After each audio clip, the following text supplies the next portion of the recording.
तो जय हिंद मित्रों, नमस्कार।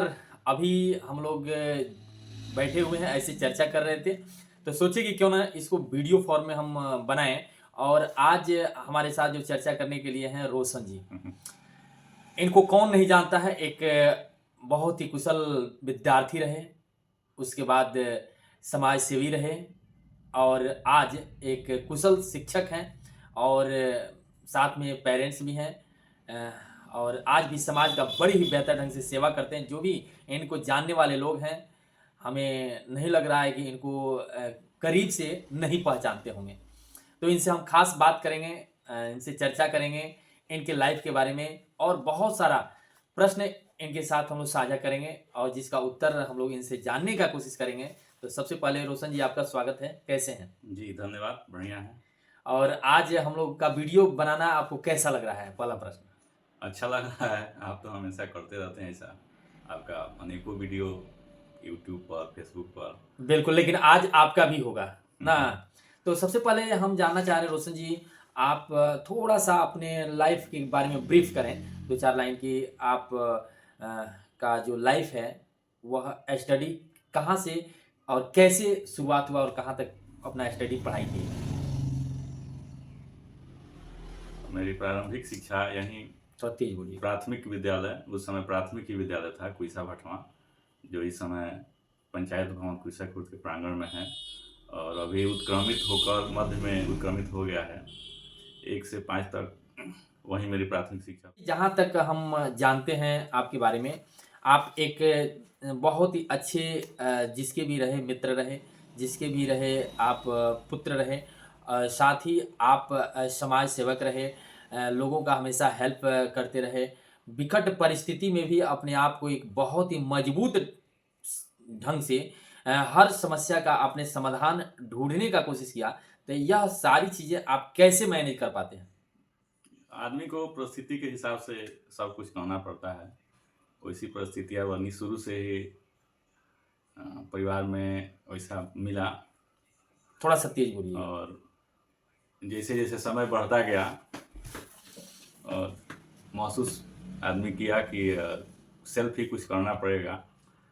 जो भी मार्गदर्शन मिला पिताजी के माध्यम से और मित्रों के सहयोग से, समाज से बहुत कुछ सीखने को मिला और जितना हो सका आदमी किया, करता है अभी भी।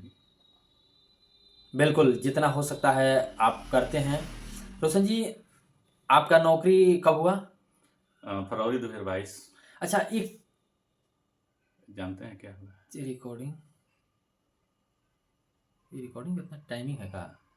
टाइमिंग वहाँ लगता है कि उतना हो गया है सेटिंग में। 2 मिनट का 2 मिनट 4 सेकंड। ओहो! केवल टिप देना था, समझे ना? जी रोशन जी, तो मैं सबसे बड़ी एक आपके बारे में कहानी आपसे सुनता हूँ कि 1 नंबर। तो उस को हम चाहेंगे कि आप 1 नंबर से कैसे और कितना दिन पीछे रह गए, थोड़ा-सा वह स्टोरी हम लोगों को बताइए। जी, बिल्कुल। सबसे पहले बिहार शिक्षक पात्रता परीक्षा 2011 में हुआ था और उस समय हम ट्रेनिंग में भी थे, डाइट था मेरा 11-13 सत्र है।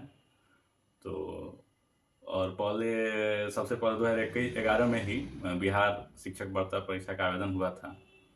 उसके पहले तक मिनिमम योग्यता प्राथमिक शिक्षक बनने के लिए इंटरमीडिएट था और प्रशिक्षण था। प्रशिक्षण जो लोग नहीं प्राप्त किए थे उनको इंटरमीडिएट में जो लोग कर लिए थे उनका भी बहाली हो जाता था नगर निकाय या पंचायत से। लेकिन 2011 में ऐसा हुआ कि नहीं, शिक्षक पात्रता परीक्षा जो लोग प्रशिक्षित होंगे या अप्रशिक्षित सभी लोग को पास करना है तभी शिक्षक बन पाएंगे। तो आवेदन हुआ और परीक्षा भी हुआ। गोपेश्वर कॉलेज में मेरा सेंटर था बिहार टेट का, लेकिन 1 नंबर से मेरा रिजल्ट नहीं हो पाया। 82 कट ऑफ था बीसी का, 81 ही मेरा आया। उसके बाद से सीधे 2011 के बाद 2022 में मेरा बहाली हुआ और 2011 का जो रिजल्ट हुआ था वो 2012-13 में जो लोग पास किए थे उनका बहाली हो गया। तो इस तरह देखा जाए तो लगभग 11 साल हम यानी 1 नंबर 1 निकलते। नंबर से डबल 1 यानी 11 साल हाँ, आपने पीछे रहा। हाँ, अच्छा, वो एक क्वेश्चन आप बताते हैं गंगा नदी वाला शायद, हाँ, वो जानते हाँ, भी हाँ, हाँ, उसमें आज भी कन्फ्यूजन है। आज भी जब हम पटना जाते हैं तो हमको यही लगता है कि गंगा नदी उत्तर से दक्षिण की ओर बहती है, मतलब दिशा परिवर्तन हो जाता है। लेकिन सही है कि पश्चिम से पूर्व की ओर बहती है, और वो प्रश्न था और हमने उसका उत्तर उत्तर से दक्षिण की ओर बहती है लगा दिए थे। तो और बहुत और भी गलत क्वेश्चन किए लेकिन थे, लेकिन ये क्वेश्चन आपका हाँ, हमेशा हाँ, दिल में दिमाग में खटकता है हाँ, कि हमने देख करके लगा दिया ना, हाँ, और वह क्वेश्चन आपका आया भी था। हाँ। अच्छा रोशन जी, और हम चाहेंगे कि कुछ आपके जीवन का वैसा पल जो आपको सबसे हैप्पी यानी खुशी दिया हो, कुछ ऐसे पल को मेमोरी में याद करिए जिस समय आप बहुत मोटिवेट हुए हों, आपकी एनर्जी हाई लेवल पर हुई है, कुछ ऐसी यादगार अगर हो तो बताएं। देखिए, सबसे पहली बात कि जो घर की परिस्थिति थी, उसको देखने के बाद से ऐसा मैं हमेशा ये महसूस होता था कि अपना सेल्फ ही कुछ करना है, और किसी भी चीज़ में परिवर्तन लाने के लिए एक ही माध्यम है, शिक्षा। शिक्षा से ही किसी भी क्षेत्र में, किसी भी परिस्थिति में बदलाव लाया जा सकता है। तो मेरे पिताजी अपने समय में पढ़े लिखे थे, वो हमेशा हमको बताते थे, लेकिन सीमित संसाधन थे, और हमको बताते थे, मोटिवेट करते थे। तो पहला मोटिवेशन तो मुझे अपने पिताजी से ही मिली कि अच्छा करना है, अच्छा से पढ़ना है, जितना प्रयास हो सके अच्छा करना है, ईमानदारी करना है, मेहनत से रहना है, लोगों से अच्छे से रहना है, और समाज बहुत कुछ देता है, उसमें से अच्छा चीज़ को ग्रहण करना है। समाज है तो अच्छा बुरा का मिश्रण है, लेकिन गलत जो चीज़ लगे, जो गलत हो, उस पर फोकस न करते हुए सही चीज़ को अपने में उतारना है। यानी सारी चीज़ें आपको पिताजी से ही मिली थी। लेकिन मेरा प्रश्न था कि आपको खुशी सबसे जल्दी ज़्यादा कब मिली थी जीवन में? अब खुशी, रोज़ तो खुशी का दिन है, और जिस चीज़ को हम शिक्षक बनने के बारे में, मान लीजिए कि डायरेक्ट में एडमिशन हुआ, लगा कि ट्रेनिंग पूरा करने के बाद से हम शिक्षक बनेंगे, उस दिन का बेसब्री से इंतज़ार था। तो एक तरह से देखा जाए तो जिस दिन मेरी जॉइनिंग लेटर मिला, उस दिन बहुत खुशी हुई। उस दिन आपकी सबसे बड़ी खुशी थी। हाँ, अच्छा रोशन जी, आप इन फील्ड ऑफ एजुकेशन एक शिक्षक भी हैं, और बहुत अच्छे आप स्टूडेंट भी रहे, पढ़ाते भी हैं। हम क्या मतलब कि आज की डेट में अगर हम बात करें, शिक्षा में जिस तरह से क्रांति होनी चाहिए, हर लोग लगभग संपन्न हो चुके हैं, लगभग जो भी स्थिति है ठीक-ठाक है। चूँकि हम लोग जब पढ़ते थे तो दिया से पढ़ते थे, लालटेन से पढ़ते थे। आज क्या नाम है कि बिजली है, हर घर में लाइट है। उसके बाद से लगभग सब लोग अपने बच्चों को पढ़ाने के प्रति जागरूक भी हो चुके हैं।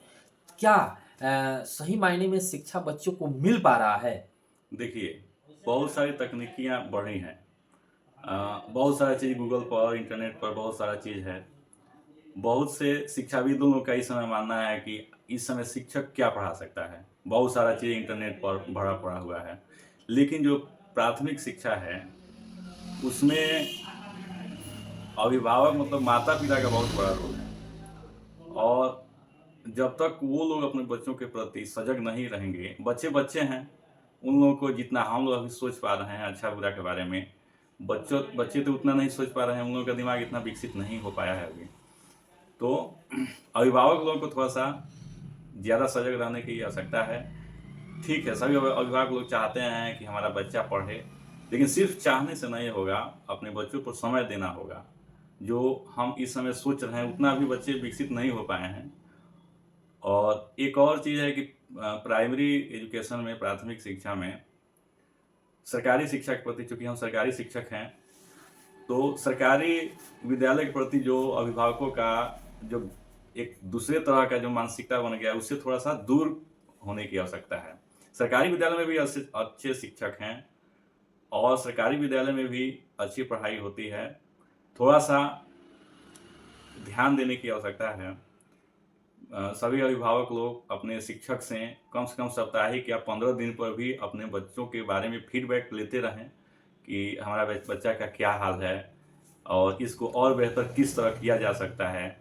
उसमें हम अभिभावक लोग और क्या सहयोग कर सकते हैं, या किस तरह क्या करें कि अब यानी बच्चा कि और सही हो जाए। बिल्कुल, यानी इन अभिभावक को भी इन्वॉल्व होने की ज़रूरत है। कहीं न कहीं आज सारा व्यवस्था तो हो गया, लेकिन पेरेंट्स लोग अपने बच्चों से जिस तरह से माने होना चाहिए, उस तरह से वो समय नहीं दे पा रहे हैं। यह आपके कहने का मतलब है। जी। तो आप थे रोशन जी, और आप और हमारा बातचीत कैसा आप लोगों को लगा, और निश्चित रूप से आपको जरूर फायदा पहुंचाया होगा। तो आज के लिए इतना ही, फिर मिलते हैं कभी नेक्स्ट चर्चा में, कभी हम लोग आगे बात करेंगे।